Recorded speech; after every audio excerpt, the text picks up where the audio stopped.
অনেক অনেক ভিডিওতে দেখা যায় কি যে দুধগুলো কেটে যায়। আমি যেভাবে তৈরি করছি এভাবে কিন্তু কখনোই দুধ কাটবে না।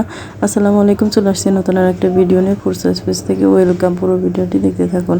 এখানে আমি হাতে কাটা সেমাই বলেন, চুই পিঠা, মানে যে যে নামে ছিলেন ওই পিঠাগুলো দেখেন কিভাবে বানিয়ে নিলাম। তবে হ্যাঁ, এটা কিন্তু আতপ চাউলের তৈরি করা, মানে আটা কাই করে নিয়েছিলাম। তারপর হচ্ছে গিয়ে আমি এখানে করেছি, হাতের সাহায্যে কেটে নিয়েছি। কীভাবে কেটে নিয়েছি অবশ্যই বুঝতে পেরেছি। আর কীভাবে চিকন চিকন করে আমি লতার মতো করে নিয়েছি। এভাবে আমার নানু দাদু এরা কিন্তু এই পিঠাগুলো তৈরি করতে থাকতো। অবশ্য তাদের মতো অতটা এক্সপার্ট হইনি, যতটুকু পেরেছি ততটুকু আলহামদুলিল্লাহ।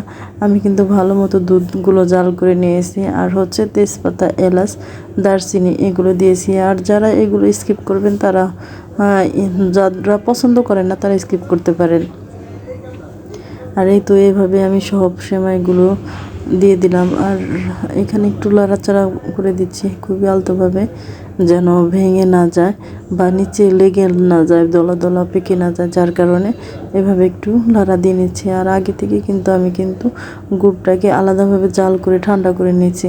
কারণ কি, গুড় যদি গরম হয়ে থাকে তাহলে কিন্তু ফেটে যাবে, যার কারণে আর ভেঙে যাচ্ছে। যার কারণে আমি কিন্তু এখানে একটা কাঠি বা এরকম, মানে যার কাছে যা থাকে, বা খুলচুনের পিছনের অংশ দিয়েও করতে পারেন। এখানে আমি কিন্তু অন্য পাতিলে গুড়টা ঠান্ডা করে নিয়েছি। এখন আগে থেকে জাল করে নিয়েছিলাম অন্য সাইডে। এখন আমি এই তো গুড়গুলো ঢেলে দিব। তবে কিন্তু হ্যাঁ, ঢালার পরে আর জাল দেওয়া যাবে না। যদি জাল দেওয়া যায় তাহলে কিন্তু দুধ কেটে যেতে পারে বা ছানা হয়ে যেতে পারে। ভিডিও যদি ভালো লাগে অবশ্যই একটা লাইক, কমেন্ট করবেন এবং কি পাশে থাকবেন, অন্যকে শেয়ার করে দিবেন, দেখার সুযোগ করে দিবেন। এভাবে আমি কিছু টাইম লাড়াচাড়া দিয়ে মিলিয়ে নিব। কিছু টাইম লাড়াচাড়া করার পরে তারপরে কিন্তু পারফেক্ট একটা সুন্দর কালার আসবে। কারণ কি, আমি এক জায়গায় ঢেলে দিয়েছি, ঘুরিয়ে ঘুরিয়ে মিশতে তো টাইম লাগবে। যার কারণে আমি এখানে চামিচের সাহায্যে লাড়াচাড়া দিয়ে নিচ্ছি।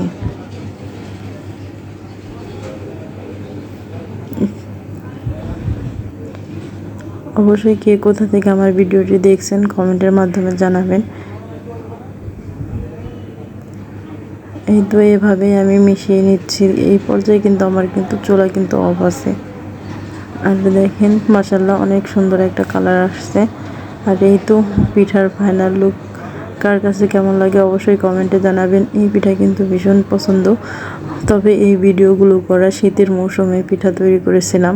তবে এখন তো শীত নেই, আর ফোন অনেকটাই লোড হয়ে আছে, যার কারণে ভাবলাম আপনাদের সাথে শেয়ার করি।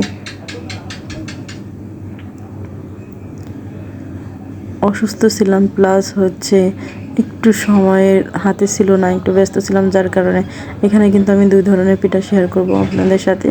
এই তো গুড়গুলো আমি কেটে নিয়েছি। আর হচ্ছে নারিকেল কুড়ানো হচ্ছে এক সাইডে।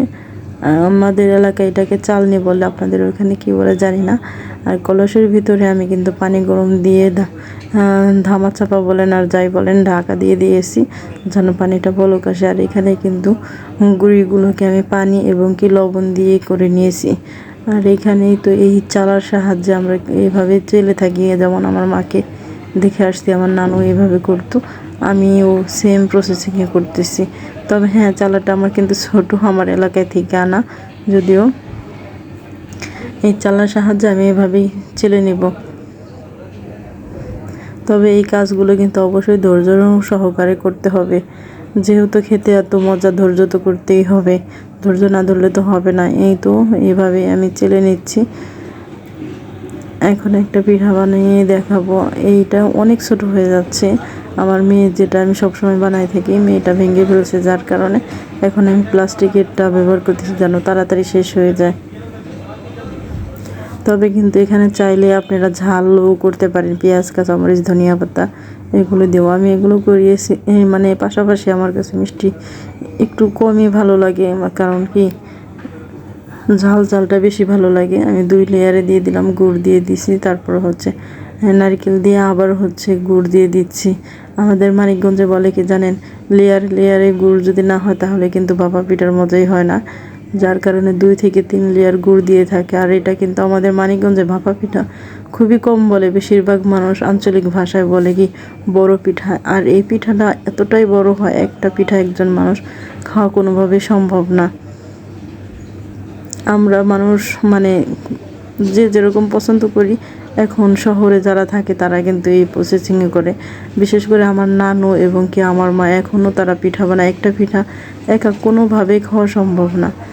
এই তো আমি আগে একটা পিঠা দিয়েছিলাম, এখন কিন্তু এই পিঠাটা উঠিয়ে নেব। আর হচ্ছে আমি যেটা বানালাম সেটা দেখিয়ে দিচ্ছি আপনাদেরকে।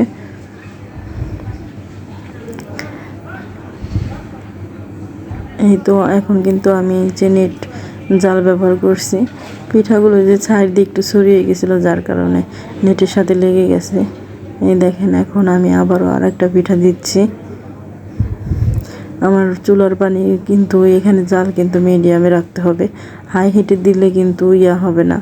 এই তো মাশাআল্লাহ, আমি আজকে ফার্স্ট প্লাস্টিকের ডিব্বায় বানাইলাম বা কৌটা দিয়ে। এখন আমি ঢাকা দিয়ে দিচ্ছি, আর চুলার আঁচ মিডিয়ামে রাখলে পিঠাটা পারফেক্ট হবে। এই তো পিঠাটা নামাচ্ছি। মাশাআল্লাহ, অনেকটাই ভালো হয়েছে, খেতে কিন্তু ভালোই লেগেছে। তবে এখানে আমি 1 লেয়ারে যেটা দিয়েছি ওইটা দেখাচ্ছি। আমি কিন্তু বেশিরভাগ পিঠা 2 লেয়ারে দিয়েছি। এভাবেই সবগুলো পিঠা বানিয়ে নিয়েছি। ভালো থাকবেন, সুস্থ থাকবেন। আসসালামু আলাইকুম, আল্লাহ হাফেজ।